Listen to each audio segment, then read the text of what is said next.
All right, something that I've been meaning to do here on the Blue White Illustrated YouTube channel. Of course, if you're watching this, we got a special crossover episode. I'm Thomas Frank Carr. For those that don't know, you can call me T Frank. I'm the host and the film analyst over at Blue White Illustrated and the BWI Live Show.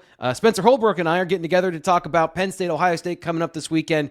So just because I initiated the conversation, I'm kicking things off here. But Spencer, thanks for taking the time to do this, and I'm excited to share some information and kind of share what we know about these two teams leading into what should have been one of the best games of the year this year, but is decidedly not at this point. Yeah, I think it's cool that we're gonna put this on both YouTube channels. Let each other's fan bases get a little taste of what goes on around the YouTube sphere for other programs and their coverage in the On3 network. It's a great network, and I'm really happy to be here with you. Yeah, I mean, this is so weird to talk about the game this week because we are almost it's like a code in our brain that tells us like Ohio State, Penn State, top 10 matchup, huge implications, Big Ten championship. It used to be Big Ten East. Now it's Big Ten championship on the line, basically. I know last year was kind of a weird way to do that, but it is so weird to kind of reprogram our brains to think like 4-3 against 7-0, and it just doesn't have the same juice. But I mean, the talent is still there, man. Yeah, but decidedly, and I think that this is a fair thing to say, this is a bad football team. This is a bad Penn State football team that is, despite that talent, not playing in a way that is getting the most out of the sum of the parts. And that has been really there's some very obvious things of why that's happened, and there's maybe been some overestimation of some of the talent on the roster, but the lack of fit at Penn State this year has just been astounding. They've had years where they've worked through stuff and it hasn't been perfect, but they've made it work. This is the first time, like in the James Franklin era, unless you go back to Christian Hackenberg and like the very first years with James Franklin, that there has been a total misfit of players, personnel, coaches, all that stuff. And here are the consequences for it, right? Here we sit in the middle of the consequences for those decisions. Yeah, it's interesting. It's almost the bill comes due. I know, the bill always comes due for these college football programs. And I think of the 2021 Ohio State team that had CJ Stroud and was just ultra talented, but the bill came due for Ryan Day and the hires that he made on defense. James Franklin's gotten away with some of the things that he's done with the Penn State program that you guys have very rightfully been critical of in past years. And, the Jim Knowles decision, and while I think he's one of the best defense coordinators in the country, hiring him in a make or break year, maybe is not, the direction that he could have gone with that. Kodolnicki, I think, is a brilliant offensive mind. Drew Aller as the pilot of that compared to, when he was doing it with Jalen Daniels and the mobility of that and all those things. Maybe that in year 3, but because I think of it like, some of these offensive coordinators, like I think of like an Andy Ludwig who used to be at Utah. Like if you give him these two running backs and Drew Aller, you're probably calling 11-1, 12-0, but the fit just might not be there.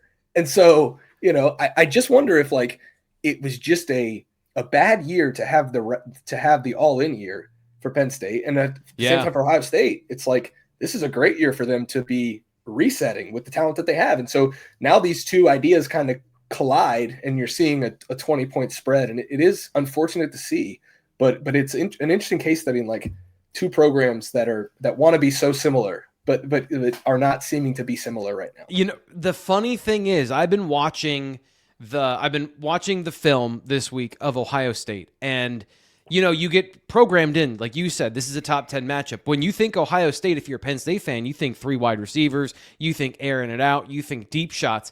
Julian Sayin is running a version of Andy Kodolnicki's offense that James Franklin envisioned, is what I see, is like this ground and pound, physical 2 tight end system, but with elite wide receivers and the ability to, when you need to, throw the football.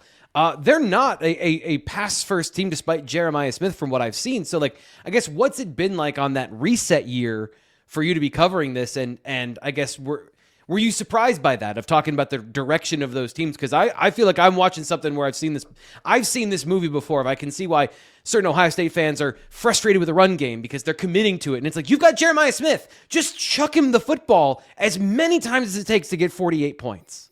And they did that against Wisconsin, and it worked to great effect. They knew that Wisconsin's run defense probably stronger. Well, not probably, but is stronger than the pass defense. And so, hey, they came out and threw it almost every play in the first drive and had 89 passing yards and -1 rushing yards on the first drive of the game. It was pretty remarkable to see. And like, they have that gear, they can do that. But Yeah.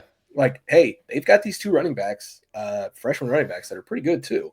And you know, they want to be able to run the football. They know that bad weather's coming in November. They know that you're going to have to do some running of the football in the college football playoff. They know that, you know, is it in Julian Sayin's best interest to hand him a full plate in the opener against Texas? They knew that it wasn't, and so they didn't do that. He had 126 passing yards in the first game.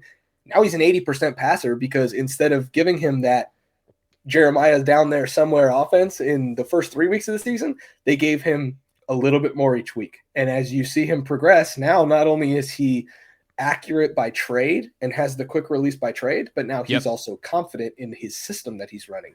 And so then you give him a game plan against a Wisconsin that says, hey, now we trust you. Go out there and throw it 42 times. And there's 36 of 42 for 393 and 4 touchdowns. The Penn State game, I don't know what exactly they're going to do to challenge this Jim Knowles defense. Ryan Day knows it extremely well, but you know, he's a guy that they've just kind of brought along. And I think once they realized how elite this defense was going to be, they had the ability to bring Julian Sayin along. And that is not something that you can do with a lot of 5-star quarterbacks. A lot of times the 5-star quarterbacks want to be able to chuck it deep and do all of those things and give it to the 5-star receivers. Julian, I think, was unselfish in a way of where he knew this defense is good enough. We're going to bring you along. And by November, you're going to be really, really confident. And it's been fascinating to watch. Yeah. What is, I want to jump into that conversation about Julian Sayin because I find him fascinating watching him throw, and like his accuracy into tight windows is exceptional. But, you know, it's early in his career, as you just mentioned, and all those things factor in. So I'm not trying to get you to say, like, is he the next CJ Stroud or whatever? Like, is he the next first-round quarterback? What's his trajectory to you so far of what you've seen? Because you've been covering this team for a while to see a lot of these different iterations of Ohio State quarterbacks. And the lineage is a little bit better, and there's more diverse comparison than maybe there would be at Penn State. So where is he in that trajectory in your mind?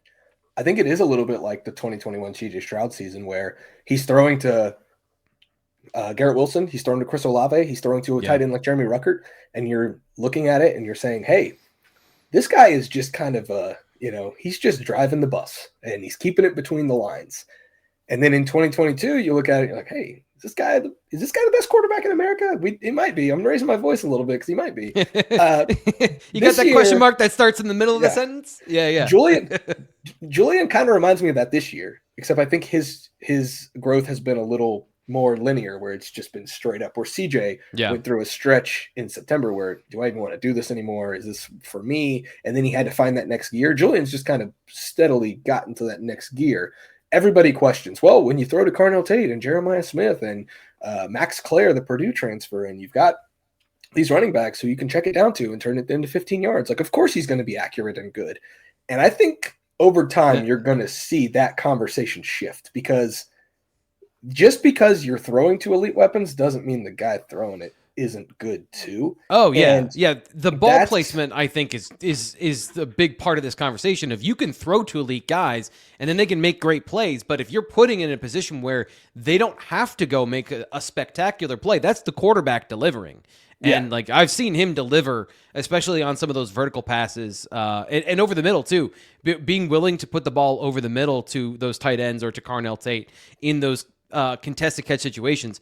I think like there's a little bit of, you've got the play wrapped up, there's great coverage, and it doesn't matter, like, because the quarterback is throwing an accurate ball and the receiver is going to win it literally 90% of the time in Carnell Tate's situation.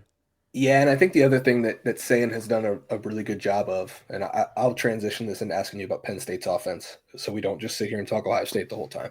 I think Sayin has done a great job of manipulating pockets. Ohio State was not good along the offensive line against Wisconsin. Straight up, 100% not good. And he faced a lot of leaky offensive line play. And on the first touchdown to Carnell Tate, he had to buy time, roll, or basically slide step to his left, get out of a messy pocket, and deliver a strike down the field. And he did it. He had to roll out of the pocket to his right because he was getting major pressure on the last touchdown of the game and deliver a perfect pass to Brandon Ennis, because if it wasn't perfect, it was either going to be intercepted or incomplete. And he did it. So his ability to shuffle his feet, stay poised, stay present, and still deliver downfield. The only time I've ever seen an Ohio State quarterback handle a messy pocket that way was the 2022 Peach Bowl when Ohio State almost beat Georgia. And it was C.J. Stroud's finest hour, even in a losing effort. And so that's the next step for him with Sayin is like, if he's doing that in the pocket, then even if you get pressure on him, you can only cover for so long. And if he's making guys miss behind the line of scrimmage and still keeping his eyes downfield, how do you defend this passing game? And I guess, you just made Penn State fans throw up in their mouth because mobile quarterbacks have been a huge problem for Penn State this year. Is it one last question? Like, is he a guy that can get yards with his feet? I haven't seen that from him, but is he a guy that if he gets out and he decides, is he going to run or is he just scrambling to buy time? Yeah, he got 15 on a 3rd and 16 on the first drive of the game at Washington. They ended up not converting that 4th and 1 because of some bad blocking assignments there on 4th and 1 that they've kind of cleaned up since then. But that's beside the point.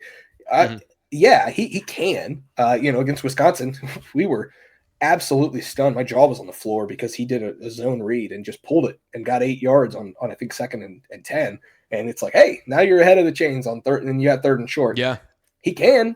That doesn't mean that he's going to as much as, I don't want to, open pass wins, but as much as like, he's not going to Nico Iamaleava the Penn State defense. But like, if Denai Dennis Sutton's in his face and he makes him miss, he can get 6 yards in an open field, slide down and get a first down on 2nd and 4 that he probably just wasn't expecting to get. Like, those are the kind of mobility things that he can do, but that doesn't mean that that's going to be like something that he's, infatuated with doing or looking to do, but it's something that he can do. If you give him a lane, he's going to probably take it, and he's smart enough to do that. Man, like, I guess I'll ask you, like, Ethan Grunkemeyer, obviously that first start at Iowa wasn't great, but like this Penn State offense under him now, because you kind of just have to spin it entirely from veteran Drew Aller. You know what you're going to get. You're probably not going to get a lot of deep stuff, but you're going to avoid some of the mistakes in the passing game. It seems like it's a reset there. Like, what's this offense with Grunkemeyer? Like, what do you think that the offense is? They tried to have it be, I don't want to say the same, but similar to what they had with Aller because they have similar skill sets. Strong-armed quarterback that is a decisive and aggressive guy. That's the thing that I think from that game, and watching his high school career is pretty clear that Grunkemeyer is a guy that is going to be aggressive with the ball. He didn't make every read perfect, but he was willing to put the ball downfield and threaten the Iowa defense, which was, to his credit, something that they had needed in this offense previously. So it was a bit of a breath of fresh air in that instance. But the problem is he's decisive, and he decided a couple times to throw the ball either to the wrong location and the receiver wasn't there, or to a covered receiver who then, was batted up and intercepted. So there was some good and bad in there. I thought he operated the offense well. There's a lot on his plate pre-snap to make sure they're in the right formations and they're in the right run fits as well. So I don't think he's changing the play as much on his own as Aller was, because Aller was really operating NFL level style of being able to change the play, get everyone on the same page, get the snap countdown, and get the ball off before a delay a game. Grunkemeyer was doing more looking to the sideline, but they're not going to just run dead plays with him. So this is his second year in the offense, and what he has missed is just those reps as the number one, not necessarily the time to learn the offense and how to operate it. His biggest problem is he's been on the road for 2 games, and he's got to deal with crowd noise and all those things on top of being a first-time quarterback.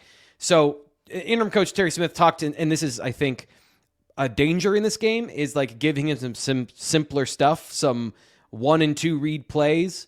And to me, like, that's the danger in this game, because Ohio State is going to take away his first read. That's obvious. So if you've got a 1-read quarterback, you can figure out where he's going to be if his first read is gone. It's either going to be a check down or a scramble, and you can take care and predict those. So that would be my biggest concern, because he's quick, he's athletic, he can move, but he's not, I think Julian Sayin and he are in a similar boat. If he'll get you some yards, he's a scrambler, he's elusive, he's not a runner. And they tried to do a 2-quarterback system last week to incorporate some of that now that they don't have Aller under center full time.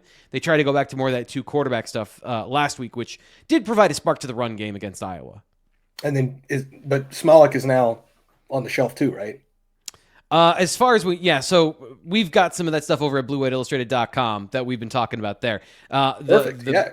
But like I'm not expecting much from that. I mean, just from the everything that we've seen. He was at practice last week. Here's the thing. He was at practice last week. We saw him briefly as they were coming out of the practice facility because the offense had a closed install period during open practice last week. So they're doing some new stuff. There's some as you wrote about it, there's some kitchen sink stuff that I think is coming. But whether he's involved in that, I think is highly debatable because he came out of that game. He was obviously injured. I'm not predicting that he's going to be a big factor in this game personally, but we'll see. That's what they're trying to produce, is that element of mystery about does that come back onto the field. And I'm not expecting it. No. Yeah. The kitchen sink stuff is what I think has Ohio State kind of sleeping a little, with one eye open at night this week. What does this team exactly have to lose? And I know that sounds a little cavalier, but at the same time, they're 3-4, and the next 2 games are against Ohio State and Indiana. My next question, I guess, and this is maybe the thing that I'm the most curious about with Penn State for the next 2 weeks. It's going to be really difficult to beat Ohio State in the Horseshoe. Mm-hmm. Then you play Indiana at home. Do you think there's a level of this Penn State offense, and maybe just in general, I don't think Knowles will hold anything back at all against Ryan Day and Ohio State. I think this is a little bit of a pride game on that side of the ball. Do you think this Penn State offense will look at Indiana and think, well, if we're going to get one of them, I think the better chance we have is against Indiana. So let's not put everything out there on the road at Ohio State, knowing that it might be difficult anyway. And let's try to throw as much as we can at Indiana in a home game, and maybe we can pull off an upset against Indiana. Do you think there's any part of that? I've been wondering that all week, maybe just behind the scenes. And maybe there's not an answer because they're going to say that they're going to try everything they can to win every game. But I mean, these guys watch the film, they know what's going on. And I just wonder if they think that there's a better chance of pulling off something against Indiana. Therefore, the real stuff might come out next week at home rather than this week in the Horseshoe. I always operate. See, that's tough for me to look at film where I derive all of my truth from and assume that you're not doing everything possible to win a football game, because that is career suicide at a certain point. And I understand that these, as you just pointed out, these guys are kind of in this interim place anyway, but Terry Smith is an old school ball coach. He is a defensive guy. He's a great coach, by the way. I like him a lot, man. I like him a lot. I have never heard anyone say a bad thing about him. He is a well-respected, well-liked person. He's talked about basically 2 things: effort and, a willingness to try anything, I guess, but mostly it's just been about effort. He has just emphasized, again, like I was trying to say, an old school defensive ball coach, effort or you don't play. And so if you're telling the players that we want all-out effort from you, but we're not going to give all-out effort from the coaching staff for tactical reasons, that then undercuts everything you're saying. And in a certain point of leadership and all those things, if you do that and people smell BS, they are going to quit on you. And I think that's the biggest fear that everyone has around the Penn State program, is that these guys won't play for pride and that they will quit because it is such a bad season. And they have 4 losses in a row with the prospect of 6. So I don't think they can, because if they do, they might lose the locker room and lose the season. And he's already said that there's a danger of that. As he said, there's a danger of, you could see me as the substitute teacher, as the guy who is coming in as the interim head coach. And so he's had to navigate those waters. So long story. I don't think you can do that. I don't think they would do that. I hope you don't think that that's come from a bad place. I think that that's something. But tactically, I get what you're saying. Absolutely. Yeah. Okay. A little peek behind the curtain. T. Frank, we were supposed to keep this around 20 minutes. We're not even through each other's offenses. Let's just keep going, man. Let's just keep. I've got all the time in the world for you guys over at BWI. You guys do a great job, by the way. We've been talking to you guys up a lot over at Letterman Row, especially because of the recruitment of Kevin Brown and some of the things that are going on behind the scenes, trying to that's rough. Make some hay in the recruiting area. Yeah, again, I'm not going to pour salt, into the wound, or even rubbing alcohol into the wound. But man, we've been giving you guys some credit because it's due. Like, you guys do a great job. Do you want to spin this forward to the defensive sides now, opposing defenses? The only thing I want to ask about the run game is, what's your opinion on the Ohio State run game? Because I think it's pretty good. I think that there's more positives, I think, than I'm hearing from the from the Ohio State fan base. And then in the backfield, Bo Jackson, who was a one-time Penn State target at running back, pretty talented player. I remember the first time I saw him at a Penn State camp, it was like, oh, that's not a sophomore. That looks like a junior or a senior, and he's playing like it. So to you, is there any question about what the direction of the running game should be? And with a bye week, is that something you think that there's some more that Ohio State could get out of that section, given Penn State struggles to stop the run, which is the core of the issue for this defense? Coverage, ideas about what the defense should be in terms of their coverage and communication all aside, the biggest problem is they cannot stop the run. And so I'm curious what you think about that. I did a double take. I was over on FB Stats or whatever that website is, College Sports. It was College Sports Reference. I highlighted the Big Ten play and saw that Penn State was giving them 202.5 yards a game on the ground in the Big Ten. And I actually reset. I clicked out of it. I came back to the page and I highlighted it again because that can't be right. I was stunned. And I've watched a lot of it, and it doesn't seem like they're giving them that much. But 200 yards on the ground a game is crazy. It's nickel and dime the whole time. It's just nickel. It's 4 yards, then it's 6 yards, and teams are not afraid of this front. They'll go on third and short and fourth and short. That's exactly the way Ohio State does its business running the football. It is not a home run operation whatsoever. The longest run they've had this year is 64 yards. It didn't even go for a touchdown. These running backs are not Travion Henderson and Quinshon Judkins, where if they get in the open field, you are not catching them. Like, you can catch them. And they're not the speediest guys, but they will nickel and dime you a little bit to death. It's death by 1,000 cuts with this run game. And that's why, the average for Bo Jackson is high, but the rushing touchdowns is not. And that's why CJ Donaldson has a lot of short yards touchdown runs, because like in the red zone, they're getting to the 2 and 3 yard line. They're not getting in the end zone until they get to the 1 or 2. This run game is super interesting to me. Isaiah West, true freshman, had an injury last year, barely played as a senior in high school, from Pennsylvania, is now in the mix after a 9-carry, 55-yard performance at Wisconsin. Man, I got to watch that Wisconsin game. I didn't make it to that one because I was like, well, they blew them out, so I'll watch the other ones that were more competitive. It was interesting.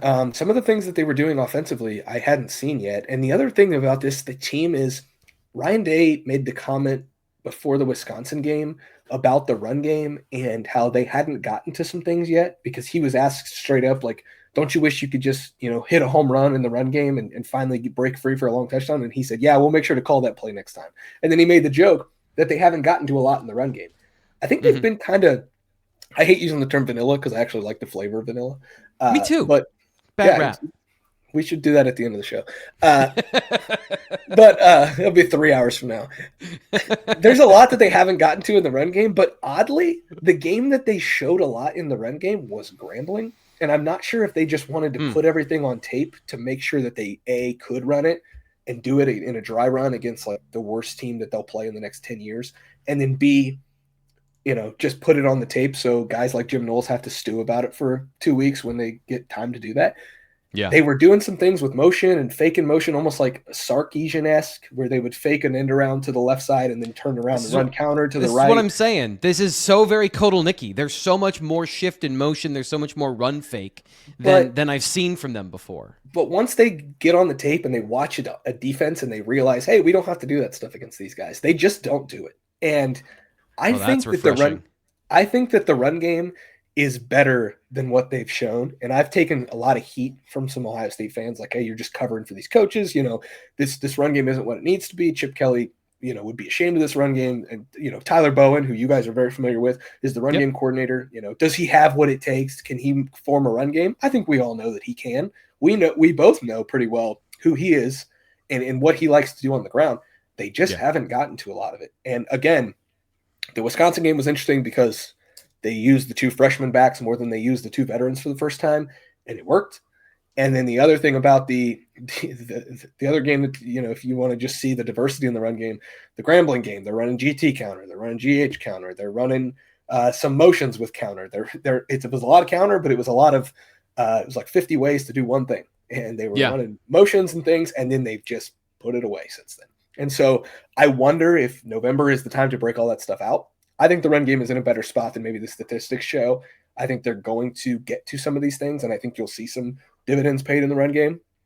But the Wisconsin game, they did have some blown assignments, so maybe the offensive line isn't where it needs to be. But at the same time, I think Wisconsin's probably one of those classic Big Ten teams that sucks but has a good run defense, like we've known for the Big Ten West for so many years. Like, they're not good.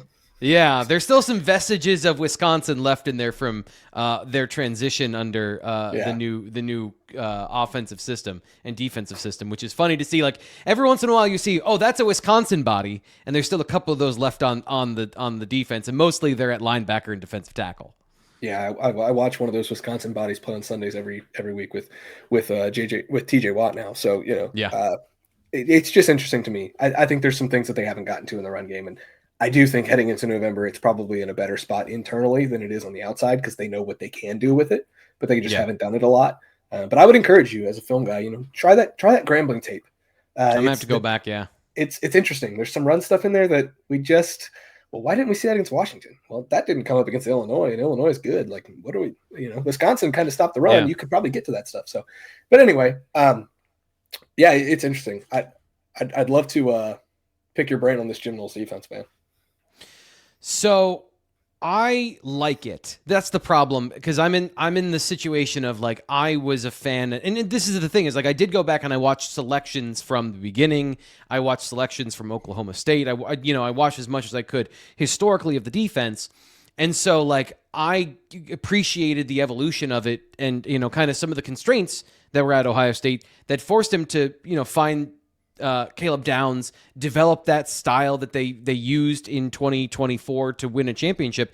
And at its best, this is an incredibly suffocating defense.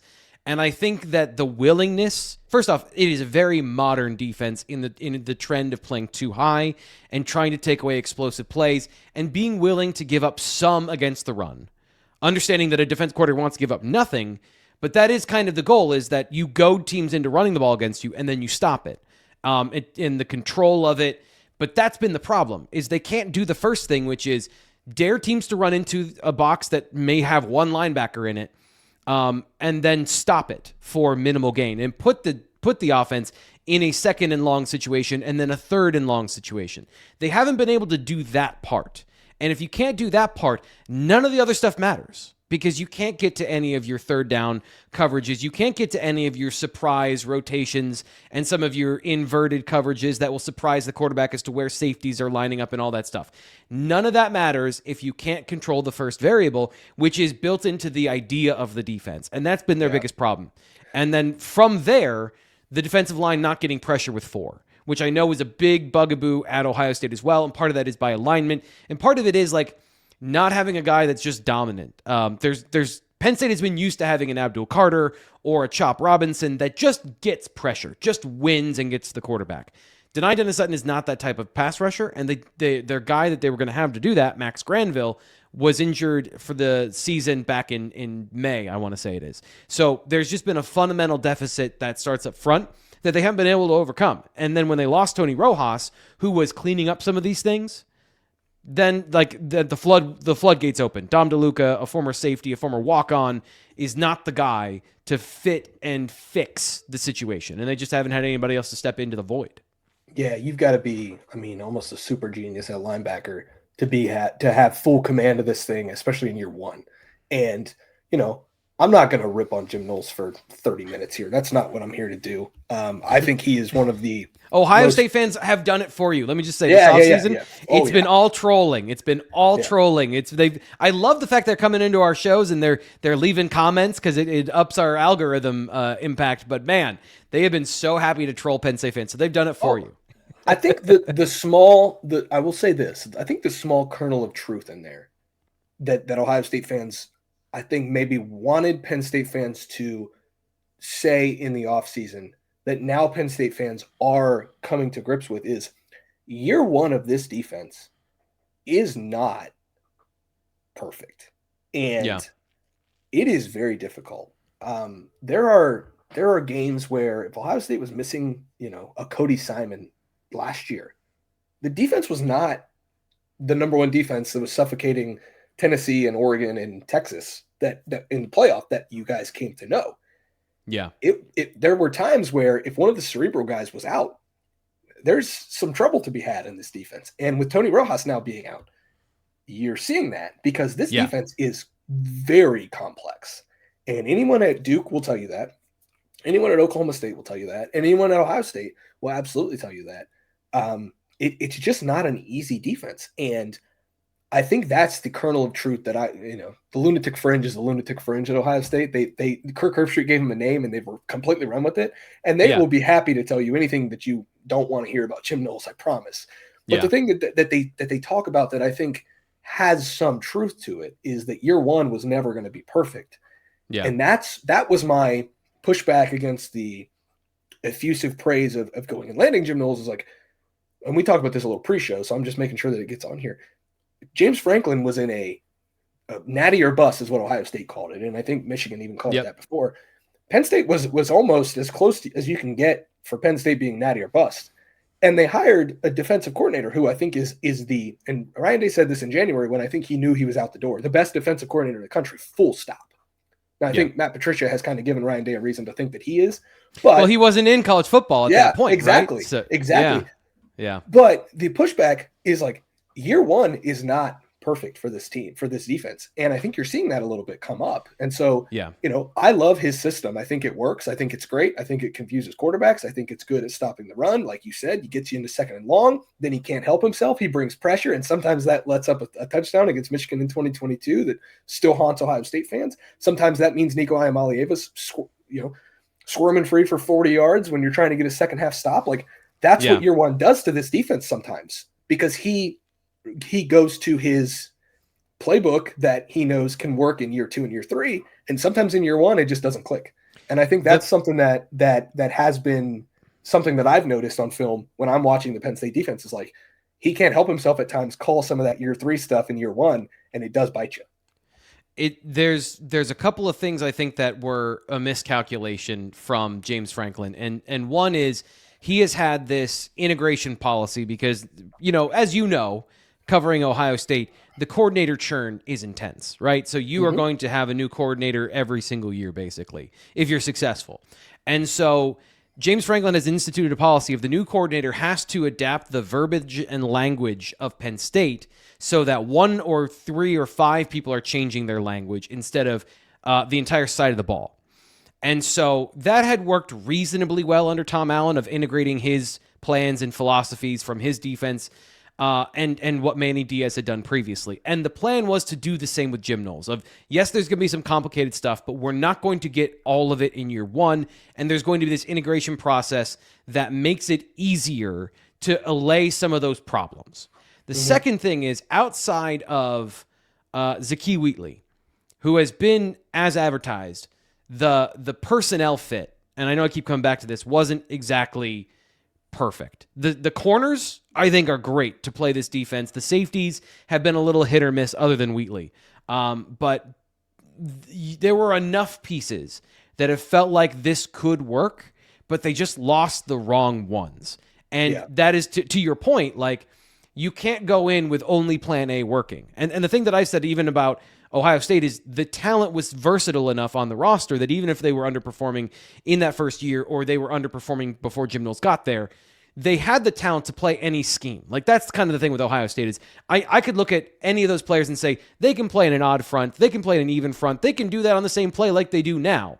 But the question is for Penn State, did you have the personnel to do that? And they had, because of their recruiting deficiencies in specific areas, they did not have the group that could really transition to a new style as effectively, especially when they lost as many veteran defensive tackles as they did. But you don't have any of those erasers. So as good as Zakee Wheatley has been, he's not Caleb Downs. And I'm not trying to disrespect Zakee Wheatley at all, because I think he's been the only guy making plays and saving the situation.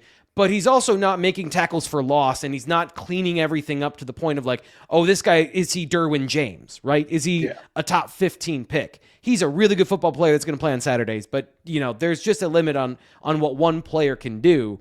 And that's been kind of, I think, the miscalculation of this defense and the integration of Jim Knowles, because it does require a lot of those cerebral guys.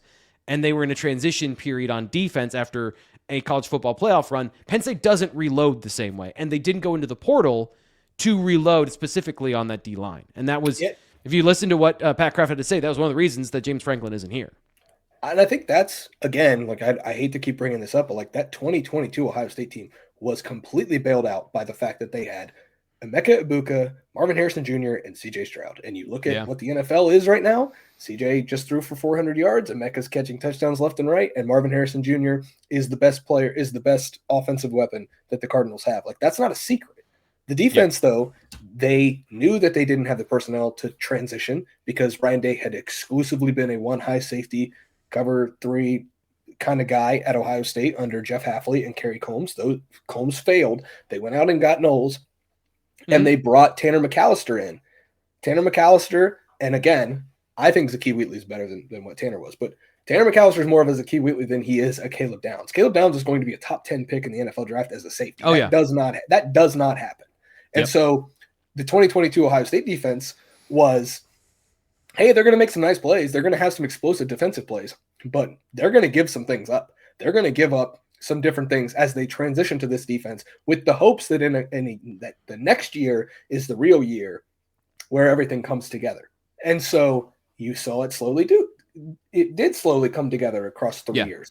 And so, I just think that's something, and Ohio State had not recruited well enough on defense to make the transition successfully in 2022. And now you saying that about this 2025 Penn State defense, man, the similarities are staggering, except Penn State didn't have CJ Stroud and some of those guys on offense to, okay, well, we need to outscore you. I guess we'll just go and outscore you now.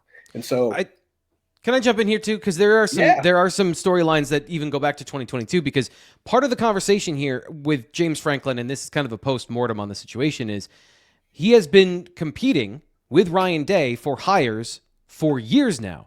You know who was one of the finalists on the list for Penn State's defensive coordinator before Manny Diaz? Jim Knowles. So, like, in the opportunity to Manny Diaz moves on, Tom Allen worked kind of in this situation. If you have the opportunity to go get your original guy, the guy that was your first primary target, and you're thinking, if you're James Franklin, in the long term, you're not thinking in a microwave decision because he was always a long-term thinker. He did not do a lot of microwave things, and it was one of the biggest frustrations that Penn State fans had. He'll let a guy stay out there and work through it as a player. I think it was the right decision to bring in Jim Knowles, but as you point out, like, the timeline of doing it this year just could not have been worse. And I don't know if any defensive coordinator would have made it work, because like you had to go back to a similar style to what you had to Manny Diaz, but there are only a few coordinators that can make that work either. So the main thing is get the talent, right? Whether it's player or personnel, get the talent in the building and then try and figure it out. So I have a hard time faulting any of these decisions. Maybe the Andy Cole-Nicky one in retrospect was a massive miss. But even then, the conversation was he's a guy that adapts to the personnel and will build an offense based on who's on the roster. And the miscalculation of who was on the roster was the problem this year. What they thought the skills of those players were, as opposed to Andy Cole-Nicky's a bum, which has been what the conversation is this year about it. And that's like, you can't get to this level of football and be objectively bad at your job. And so like there's just that, like we said to the beginning, that misalignment has been a big problem. On the opposite side is Matt Patricia, which I thought, oh wow, this is a mistake because of a couple of different things. NFL style defense, Patricia's were notoriously complex, and a style that had kind of gone out of vogue in the NFL, that his New England style one high looks had kind of been figured out without some of the talent that they had on that roster. Why has it been so successful? Because I'm looking at this, and this is what I said on our live show on Wednesday. It's like, I respect that it's working, and I'm just not a fan of this style of defense, so I'm probably on the wrong side here. So why is this working so well when it's kind of a thing that, as long as you know where the blitzes are coming from, you can plan ahead for some of the things that they do. Is at least how I feel. What are they doing that is working so well?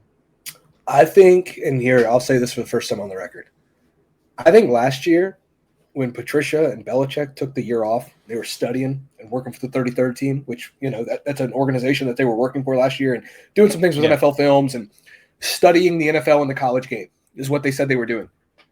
I think Bill Belichick was studying Jordan Hudson, and I think Matt Patricia was studying college football, because it is not the Belichick defense. It is a beefed up, finely tuned version, because he has the smartest group of 11 I've seen at Ohio State in a few years. It's the smartest group they've had. And so he took the Jim Knowles defense and the assistants that knew the Jim Knowles defense, tweaked it to disguise everything that they do. Mm-hmm. And now it's an NFL system. So Jim Knowles has almost perfected the college system, as long as you know everything that he's going to call, which is what they did in year 3 with him last year, which we just had that conversation. Yeah. Matt Patricia has since taken that and said, okay, this is everything that we could do with Jim Knowles. Matt Guerrieri is one of the major people in that system. Matt Guerrieri, who was with him at Duke, who studied for a year at Indiana, and then came back and is now the safeties coach at Ohio State. He knows Jim Knowles' system better than anyone not named Jim Knowles. He has helped Matt Patricia kind of implement everything that they need to do with this defense. And then, oh, by the way, they disguise everything. They make sure that it's finely tuned. And then they have the players that they have to make it all go. And that's what I think they've done here. It's not that Patricia has brought in a complete Patriot system. He took everything they were running last year with the Jim Knowles stuff. He pared it down, because I think only Jim Knowles can call that style of defense. He did pare it down. Yeah. He disguises everything that they do.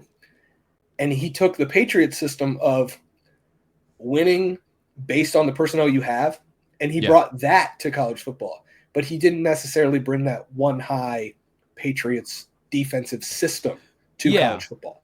Yeah, and I have noticed that they still do operate a lot out of that look, but they'll swing to a cover 2, and especially the Tampa 2 that's super popular now. Yeah. I guess the thing I've been focused on is what's the special wrinkle in every defense? What's the engine driving everything? And to me, it is the front, because you look at the way that they can stem, and Arvell Reese, I think, has been the best player on that defense. In terms of the importance, obviously there are more talented players that are going to go higher in the NFL draft, but Reese has been the guy that makes it work, of being able to drop into coverage, being able to rush the passer, being that guy that Jim Knowles was trying to find, right? That trying to use a player in that style, and have that kind of combo front look. So, I guess how did that all go down? Because it does de-emphasize the pass rushers. And again, Ohio State has been a team that has been a D-end factory. And I know Larry Johnson and that, part of the Ohio State defense is really important. How did they get the buy-in of we're going to really change this up front? Yeah, it's interesting, because Larry wore a lot of the blame last year for the 4 down, and then not being able to be malleable with Jim Knowles' system, and not using some of the odd fronts and things that Jim kind of got to a little bit in that Iowa game, if I will say. That there was some stack stuff going on, 3-3. I was like, whoa, this is Oklahoma State stuff from Jim. Yep. Three plays, and they couldn't go all in. I was waiting for it. And it was reminiscent of 2024, when we saw a 4-play series of the jack position. Mm-hmm. And I can't remember who they were playing. It might have been Marshall. Had 45 yards rushing, and they put it away, and I never saw the jack again. So you saw it in glimpses, but he would never quite get there. Larry took a lot of the blame for them doing 4 down, them not being malleable, them not doing anything unique, and then not letting Jim use that jack position. Well, they've kind of tweaked that to where now it's a lot of 5 down. Sometimes there's 3 linebackers on the field, and 2 of them are on the line, and it looks like it's almost a 6-man surface. There's some wacky stuff that they've been doing compared to what we're used to at Ohio State. It's almost completely foreign from what we've seen at Ohio State. We have never seen them, from Urban Meyer to Ryan Day. The constant there is Larry Johnson using that 4 down front. He will not stray from it. That's what we've always been told. Now, I think he realizes how good Arvell Reese is. I think he realizes how good Sonny Styles is. Both those guys off the edge are just as good as they are at playing linebacker, and they're really good at playing linebacker. So I think all of those things, and understanding that as a group, they can win that way, has allowed them to not convince Larry. I think Larry is a smart enough guy, obviously, to where he knows what is best for this team. And, I heard 2 weeks ago, Kenyatta Jackson, who's one of the senior leaders of this defense, the defensive end, number 97. I think he's a guy that you need to watch out for this week. Yep. Like, hey, I want to rush the passer more. I want to use my pass rush moves more. But caging the pocket is what I've been asked to do, and it's working. So, do I want to do that stuff more? Yeah.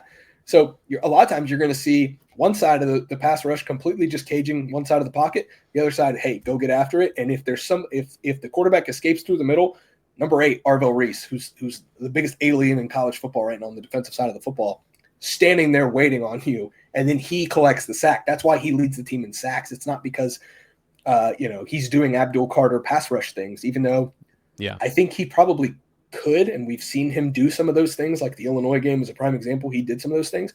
He's just kind of always waiting there, though, in the middle, where, hey, we're caging the pocket. The only place to go is forward, and when you go forward, number 8's standing there waiting on you. And so I think that's some of the stuff, which is a really Do you think that's down. a weakness? Can I just jump in here? Because this is the thing I've been wondering is there are a lot of pockets for an Ohio State team especially that are very clean. Like you mentioned that Illinois game, Luke Altmaier, especially in the first half and into the third, was standing there for quite a while without pressure. And so is that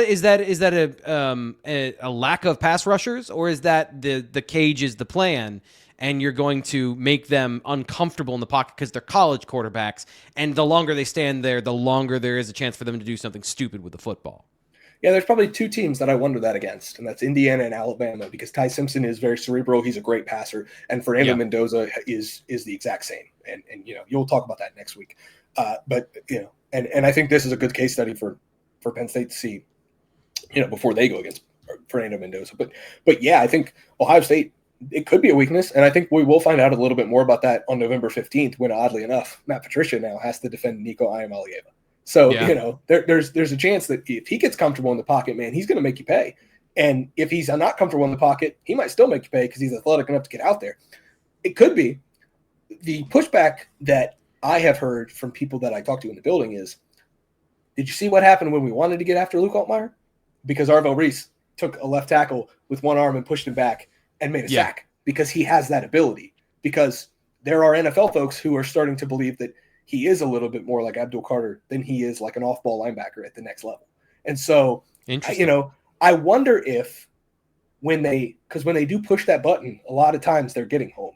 Against Arch Manning and the Texas offensive line, which I think is completely terrible now. But at the time, we thought it was pretty decent. When they did want to get after Arch, Arvell was getting after him, whether that was interior pass rush, and they were lining him up in different ways. When they wanted to get after Damon Williams, they put Caden Curry head up on the nose on the center and let him go to work, and he knows that he's quicker than that. And I think you might see a little bit of Caden Curry against Nick Dawkins there in the middle, thinking that Caden might be able to get past him. So they have done things in small spurts. It's almost like the run game in a way, T. Frank. Like, they've done things in small spurts that show you that they can do it, but when they know that they don't have to, they're just not going to. And that's something that I do question. Is that going to hurt them at some point? But then every time I think, like, man, they're getting no pressure on Luke Altmaier. He's just got all day to throw back there. It's like, okay, call the pass rush play. And Arvell Reese is like, hey, I'm getting home and I'm going to sack the quarterback. And so, that might be a little bit of a deflection. I understand that it sounds like that, but I guess in a roundabout way, I don't know, because they've done it when they've had to, but what happens when they have to and they can't?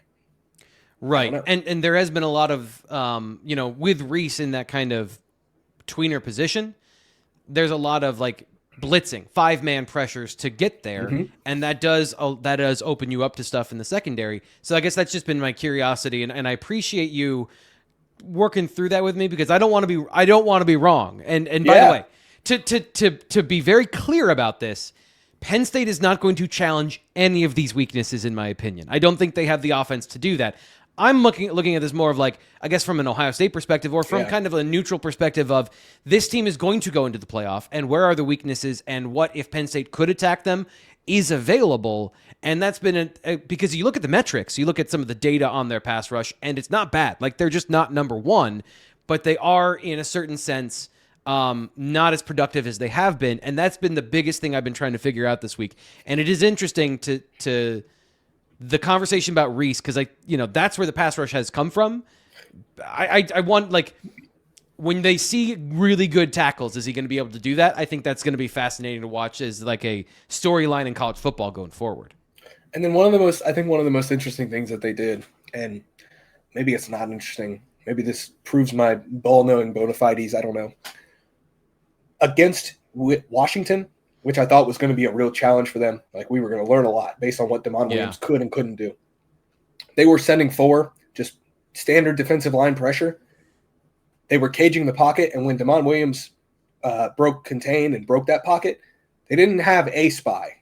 They had two spies. Sonny Styles took one side of the field. Arvell Reese took the other side of the field. And those guys can run with any player in the country not named, not with a wide receiver tag. Like, they can run with tight ends. They can run with running backs. Like, they can do those things. And so when Demond Williams did break contain, Ohio State had 7 sacks in that game. So it wasn't a 275-pound defensive end, is what you're saying, as your spy? Man, yeah, I saw that in the Oregon game last year. Well, we don't want Dylan Gabriel to break loose in the pocket, so we're going to send the linebackers on a blitz, and we're going to drop JT Tuimoloau and Jack Sawyer into coverage, and they'll be the spies as well. Yeah, I did see that in the UCLA game, Penn State with Denai Dennis Sutton. Yeah, I mean, it was a choice. The linebackers at Ohio State do a very good job of that quarterback spy. And I think the thing that they've gotten these guys to be is, and the thing that I think is the calling card of this defense is, it's just disciplined. And like, that seems like such a lazy term, whatever. But like, they all do their 111th. And in college football, that is way more rare than people think it is. Oh, yeah. Because there are 19 and 20-year-olds on the field. The best example that I have of that so far this season, and I'm very curious how they do against Kotonicki, because he's going to have some bizarre stuff for them, is Jalen McClain is a second-year safety who was not even expected to start in Letterman row, and I think that we do a good job of knowing the pulse of the depth chart. Most of the offseason, we did not have him as a starter. Jalen McClain was not a starter. Malik Hartford was slated to be a starter alongside Caleb Downs. Jalen McClain is a really good player because he's just doing his 111th. Is he Caleb Downs? No. Is he one of the 5 best players on this defense? Probably not. But he does his job in the back end. If there's a trick play, he's not fooled by it because he's not watching that. He's watching what his job is. Yep. If there's a run play and he's supposed to help in run support, he's got his nose up there in run support. If there's a deep pass play, he's been in position to not really knock the ball away, but he's in position to, cloud the receiver's vision or jump up when he needs to contest a catch. Like, that is a second-year guy who learned the system in just one offseason under Matt Patricia and now does his 111th, and it works. So, like, these guys all do their job. And in a sport with 19 and 20-year-olds, I think that's harder to do than people realize. They've just figured out a way to get all 11 to just do their jobs. It is helpful, too, when you've got corners and safeties. And I know what you just said about Jalen McClain, but when you got 3 of those 4 guys that are very talented and they can, in single coverage clamp down. And as you mentioned, Sonny Styles, linebackers, everyone can run on that defense. So if you want to have 2 spies and you're playing man in the secondary, that is a nice luxury to have. And if you have it, use it. Like that, I think that's a really smart thing to do. And by the way, my biggest complaint with Andy Kotelnicki's offense is not, I think, some of the things that we've seen not work out with the quarterback and the run game and all those things. It's the plays you just talked about. I call them the close-up magic plays, where there's one target on the play, and as long as a guy like Jalen McClain is paying attention and is covering that target, the play doesn't have a second plan. Like, it's very frustrating to watch. Would you say like 4th and goal from the 1 with 5 minutes to go, and Tyler Warren is the only target, and if he's not there, then you got to try to throw it into a really packed middle of the end zone to Khalil Dinkins? Because that's what I saw last year. Especially when Caleb Downs already has outside leverage on that play, and like you're asking him to run outside. Yes, that's exactly. I'm talking more about plays. I'm talking more about like, hey, let's run a play action fake hard to the right, and then Tyler Warren is gonna like just wander off into the backfield, and he's just gonna be standing back here, and then everyone's like, hey, forget about your best player, and then suddenly Drew Aller has the ball in his hands and he has nowhere to go with the football because The play was a screen that took away all the other options. Everyone else is blocking or running a runoff route. And so anyway, that's just a random rant I had to get on. No, it's interesting because I have worried about this game now for 2 weeks with, again, and I guess maybe this is where we wrap just because I kind of talked about it at the beginning. That kitchen sink approach, these guys aren't stupid. And Kotelnicki is maybe not great at the current job that he is being asked to do in the exact moment, but he's still a good offensive coordinator, and I think we can probably all agree on that. At least Penn State fans and Ohio State fans can shake and agree that he is a good offensive coordinator who maybe is not right for this moment at Penn State.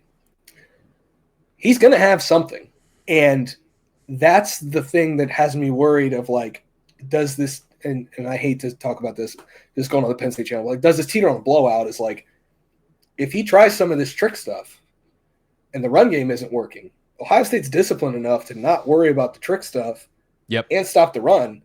Yep. And what else is there? Where is there to go?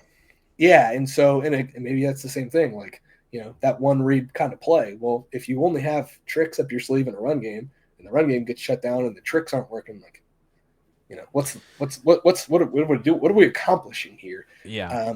So I guess at some point, some basic function of the offense, run or pass in a traditional sense, has to work for Penn State to be competitive in this game. You can't rely on option plays and 2 quarterback systems and all of the little efficiencies in football, all the tags, right? So you can't rely on the tags saving you.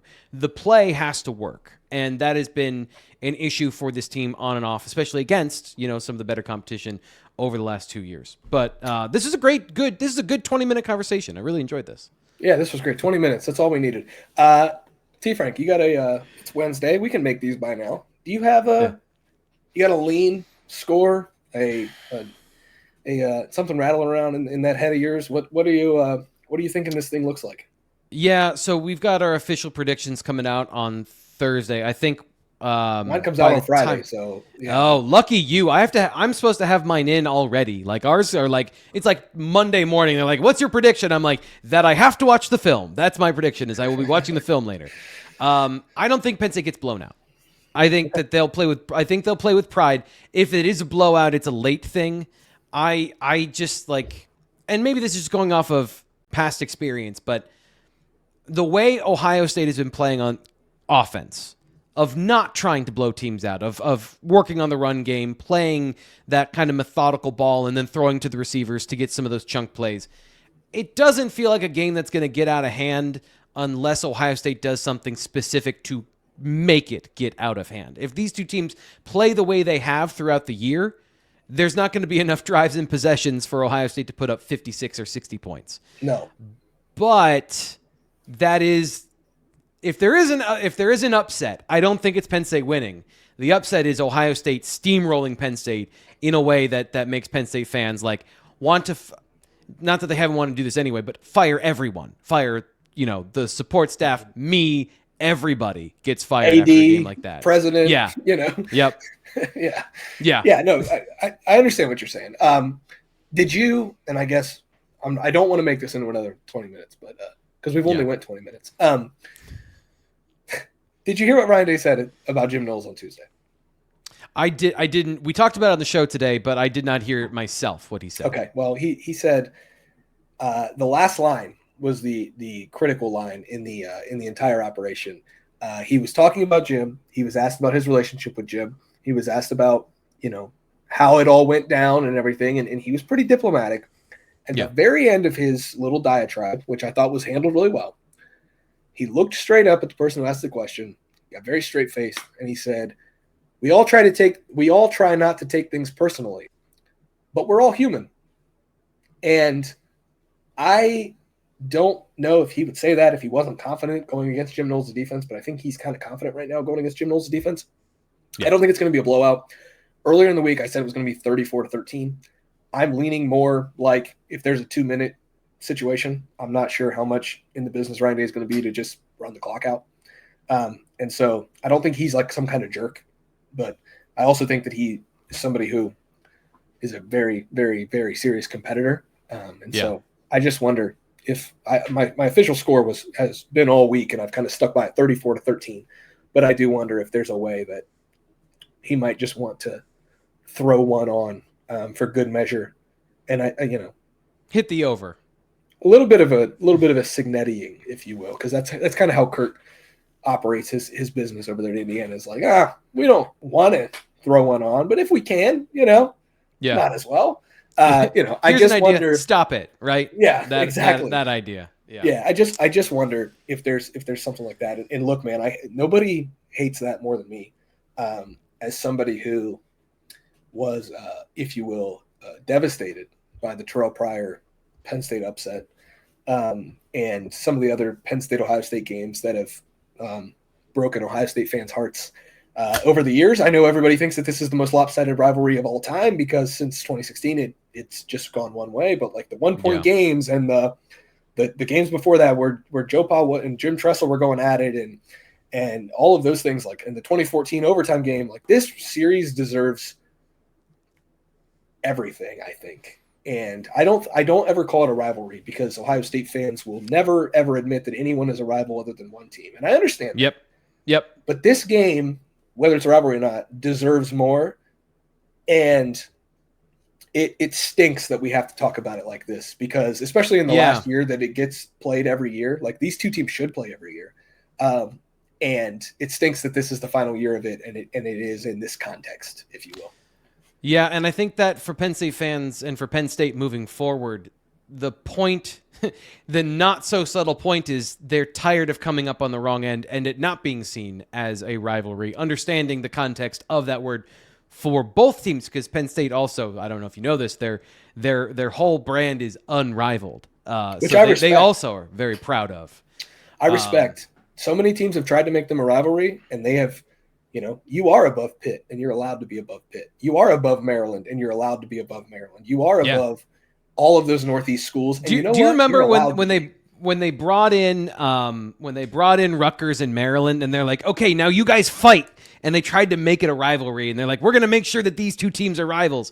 And it just was like, it was obviously forced. And, that time in Penn State's history where some of those initial games were close, everyone's like, oh, look at that. Here's a rival. And then Penn State went on to dominate those two matchups over the last 10 years.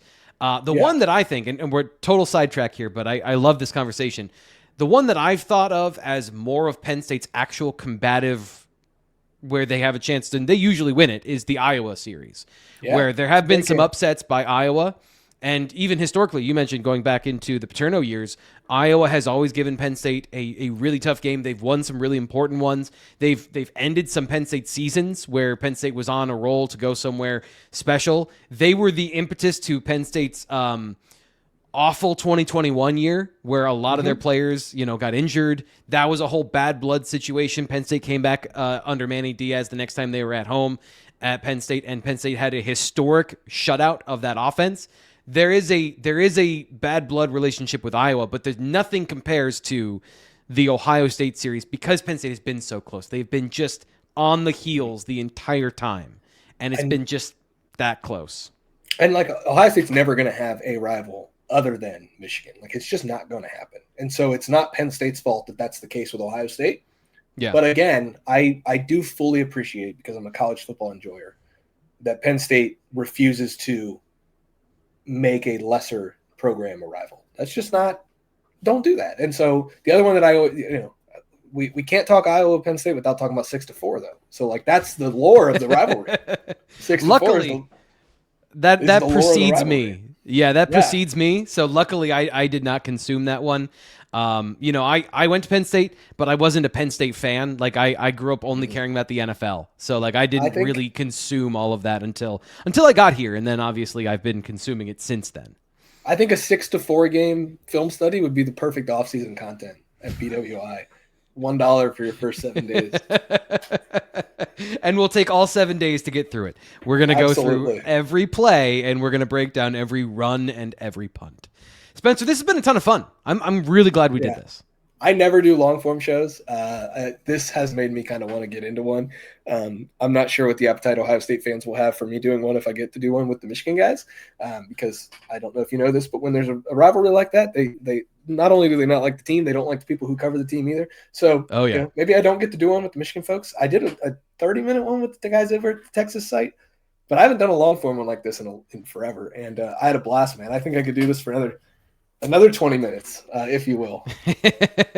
If there's one thing Penn State fans know, it's that I am not brief. The short form for me is 20 minutes. But appreciate you, Spencer. And of course, like if you're following along, you're watching this, you can subscribe to both sites over at Letterman Row and at Blue White Illustrated here on the YouTube and in podcast land. Like, subscribe, all that great stuff. We brought you just straight fire for the last 20 minutes plus 45 minutes. And we're going to be doing that more here on both channels as we go throughout the week. Best of luck to you, Spencer, and enjoy the weekend. Thanks. Appreciate you having me on. And I think it's going to be a lot of fun on Saturday. I'm hoping for a close game. We'll see what happens, but always appreciate this. Maybe we'll do it again soon.